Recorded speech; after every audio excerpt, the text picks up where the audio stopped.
Hey guys, make sure you stand till the end. One common mistake people make when replacing fuses relays that can cost you thousands of dollars in repairs. Stay with us, we'll explain what it is.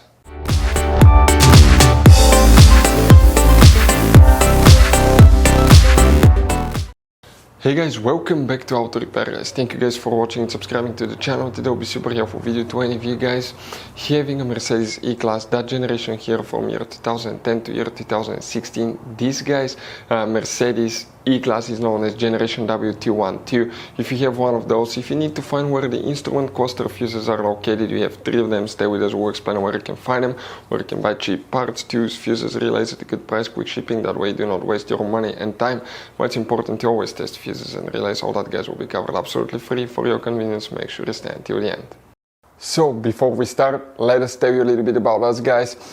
Now, if you have a Mercedes E-Class, that generation from year 2010 to year 2016-17 guys, this is the W212 guys. We're going to have a video for every single fuse relay on that car, why things do not work, why we're making this one, because we're trying to save you time and money guys. Let's say you're down the road in the middle of nowhere, your car does not start, you need to find where your engine starter fuse relay is located guys, where you can find fuel injection system fuses, fuel pump fuses. All you have to do, come to the channel, watch that video, 1-2 minutes, you're back on the road guys. In addition, we'll share where you can buy cheap parts and tools, that way you do not waste your money and time. Every single car we get here at the garage, we try to make guys at least 200 to 300 free repair videos. We take them completely apart, we show you how to fix mechanical, electrical, engine work guys, body work, a little bit of everything. And we have more than 12,000 free repair videos on our channels that can save you thousands of dollars guys in free repair videos. Check it out if you need help with that. So let's go ahead and start on it now. So the instrument cluster fuses, where you can find them, we'll demonstrate on that generation Mercedes E-Class here guys. This is the pre-facelifted model, this is the facelifted model, but it will work for both. Now, you have multiple fuse boxes, but for the instrument cluster we need to check 3 fuses in just one fuse box that's under the hood. Go ahead and open the hood. Facing the engine on the right side here under this cover you have a fuse box. Open that cover. Once you do that, you will find a main engine fuse box layout that will look like this one here. Before we guys continue, let's explain quickly why it's always a good idea to test fuses and relays.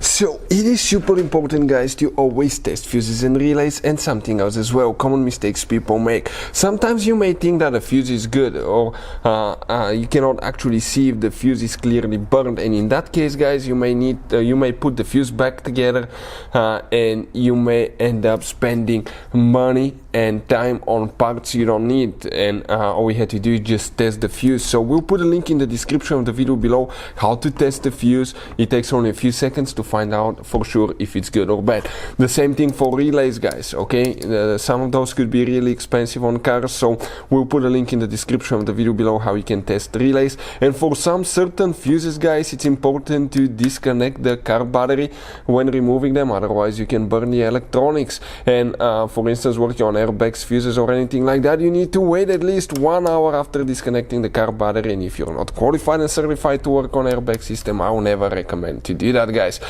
But when disconnecting the car battery guys, okay, common mistake people make, it's important to know which battery terminal you reconnect first. If you do it the wrong way, you can burn electronics modules. How we know about that? We burn before the traction control module on BMW that cost us $2,000 guys. So we'll put a link in the description of the video below which battery terminal to disconnect first. Check it out for your convenience. For the instrument cluster we need to check 3 different fuses. If you guys need to buy any fuses, relays, parts, tools at a really good price, quick shipping, that way you do not waste your money and time, we will put the link in the description of the video below where you can get them for your convenience. Now, if we guys come here, okay, next to every fuse you have a number, sometimes it's on this side, sometimes on this side, but the fuses that we're looking for now for the instrument cluster is fuse number 1, 2, 3, 4, 5, that one, 5, fuse number 5. Then you will need to check guys fuse number 18, which in our case will be, you can see number 18 right here. After that you will need to check fuse number 28 guys. It will be that fuse right here. These 3 fuses will need to be checked for the instrument cluster. Hopefully this video will be helpful. Thank you guys for watching and see you next time.